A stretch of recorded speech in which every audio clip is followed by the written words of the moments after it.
Five female fighters entered the ring with swagger and confidence. 5 fighters left with crushing defeats. What went wrong for these cocky competitors? Before we move forward, I'd like to request you to like the video and subscribe to the channel. Thanks! Let's break down their shocking downfalls. Taylor Starling versus Christine Faria. Taylor Starling, known as Kabe, entered her fight against BKFC flyweight champion Christine Faria with unwavering confidence. Starling's pre-fight antics included snatching Faria's title belt during a confrontation, a bold move that showcased her belief in her abilities. She even declared, "I'm not scared of her. I think people fall into that with her where she plays these head games. I'm not buying into that shit." However, Starling's bravado quickly evaporated when the bell rang at BKFC 28. From the opening seconds, Faria unleashed a relentless assault that caught Starling completely off guard. The champion's powerful punches overwhelmed the challenger, forcing her to hold on to the ropes for support. As the onslaught continued, Starling's confidence crumbled. Witnesses reported hearing her repeatedly say, "I can't do it," a stark contrast to her pre-fight demeanor. I tell you, there's just a difference when Faria hits you. She quit, I think.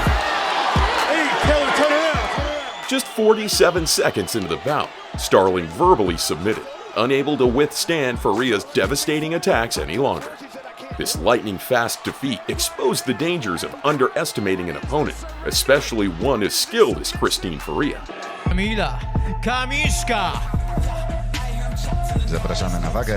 Camila Smesa versus Camila Vranic. Cockiness in combat sports often comes with a price.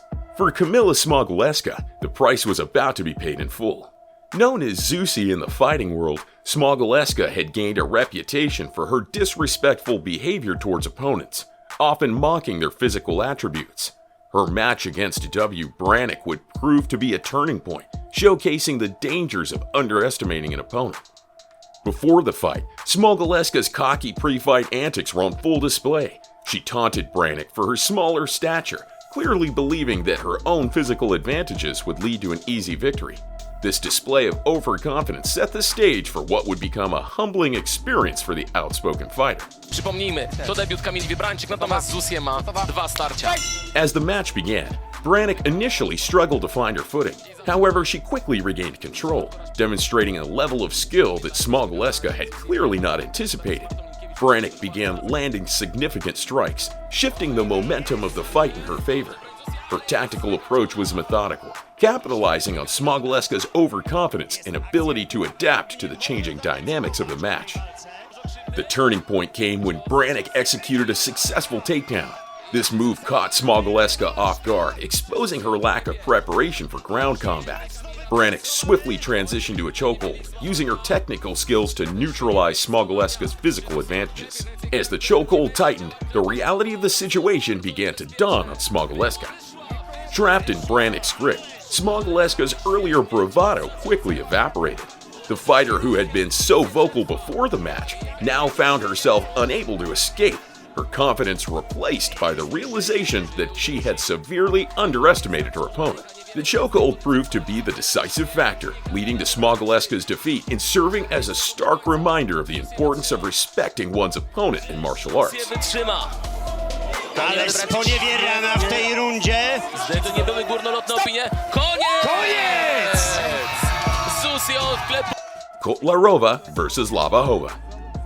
At a recent MMA event, Drana faced off against Regina Labova in what was expected to be a closely matched bout. Kotova entered the ring with an air of superiority, having engaged in showboating and taunting during the weigh-in. Her cocky demeanor suggested she believed victory was all but assured. However, as the fight began, it quickly became apparent that Kotova had severely underestimated her opponent. Labova demonstrated significant dominance from the opening bell, utilizing her speed and technique to control the fight. Kotova, caught off guard by Labova's skill, struggled to mount any offense. As the rounds progressed, Kotova's inability to land a single punch became increasingly evident. Labova capitalized on every mistake, effectively neutralizing Kotova's attempts to strike. The audience watched in disbelief as Kotova, who had been so confident before the fight, found herself completely overwhelmed. Labova's superior footwork and timing allowed her to evade Kotova's attacks with ease. Each failed attempt by Kotova seemed to embolden Labova further, who continued to press her advantage. The stark contrast between Kotova's pre-fight bravado and her in-ring performance was impossible to ignore.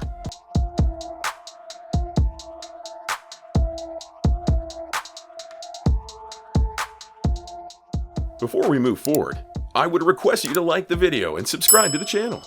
Yeah, one of these ladies gonna be keeping my belt warm for a little while, so I'm here to show my... Jessica Fresh versus Cindy Bottlebird. At a recent MMA event, Cynthia Bottlebird, known as Cynthia Blever, faced off against Jessica Fresh in a match that quickly turned controversial. Fresh, known for her aggressive style, employed dirty tactics throughout the fight. The most egregious moment came when Fresh landed a sneak punch after the bell, catching Bottlebird off guard and ultimately leading to her defeat via submission. The match left a bitter taste in the mouths of many spectators who felt that Fresh's victory was tainted by her unsportsmanlike conduct.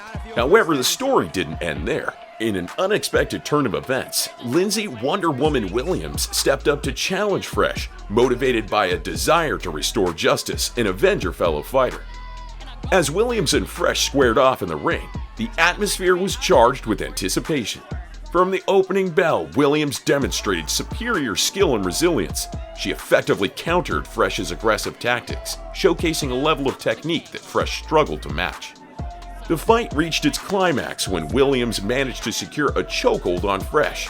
In a moment of poetic justice, Fresh found herself in a position similar to the one she used to defeat Bottlebird. Unable to escape Williams' grip, Fresh was forced to submit, ending her controversial winning streak. You know, I think if Cindy could hold off from... She comes in with those strikes. She's walking right into those level changes. You can't move out. Williams' victory was more than just a personal triumph. It symbolized the importance of sportsmanship in combat sports. Her ability to turn the tables on Fresh emphasized that true champions are defined not just by their physical prowess, but by their character and respect for their opponents. The MMA community celebrated Williams' win as a form of karmic retribution. It served as a reminder that while dirty tactics might provide short-term gains, they often lead to long-term consequences. Fresh's earlier victory, tainted by her illegal strike, ultimately set the stage for her own downfall. And a third round finish by armbar for Jessica. Arianne Lipsky versus Sheila Gaff. Sheila Gaff had built a reputation in the MMA world for her controversial fighting style. Rather than relying on pure skill, Gaff often resorted to underhanded tactics to gain an advantage over her opponents. Her approach had earned her both victories and criticism, but her next fight would put her strategies to the ultimate test. Facing off against Gaff was Arianne Lipsky, aptly named the Queen of Violence. Lipsky entered the match with a chance to avenge her compatriot, who had previously fallen victim to Gaff's unsportsmanlike conduct. The stage was set for a showdown between cunning and skill, with tensions running high before the first bell ever rang. As the fight began, Gaff immediately attempted to assert her dominance with a surprise attack. This move was consistent with her reputation for using dirty tactics to catch opponents off guard. However, Lipsky proved to be more than prepared for Gaff's underhanded approach. From the outset, Lipsky demonstrated superior skill and technique. She effectively countered Gaff's tactics, showcasing her ability to adapt and overcome her opponent's sneaky maneuvers. As the fight progressed, it became clear that Lipsky's legitimate martial arts prowess was more than a match for Gaff's tricks. Lipsky's dominance throughout the fight was undeniable. She consistently outmaneuvered Gaff, landing significant strikes and maintaining control of the match. Gaff's usual bag of tricks seemed ineffective against Lipsky's well-rounded skill set and strategic approach.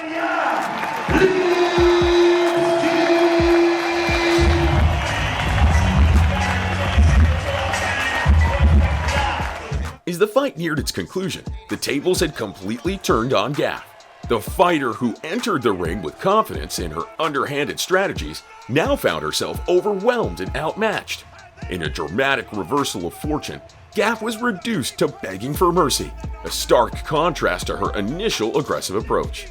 The outcome of this fight served as a powerful reminder of the risks associated with relying on tricks rather than developing genuine skill. Gaff's defeat at the hands of Lipsky demonstrated that while underhanded tactics might provide short-term advantages, they often fall short against opponents with superior technique and preparation. Lessons in humility. These 5 fights offer valuable lessons into the world of martial arts. Overconfidence and disrespect led to swift and humiliating defeats for fighters who underestimated their opponents. From Taylor Starling's 47-second nightmare to Sheila Gaff's tactical backfire, each match demonstrated the dangers of relying on bravado or underhanded tactics instead of genuine skill and preparation. Before we leave, I would request you like the video and subscribe to the channel and leave your comments below.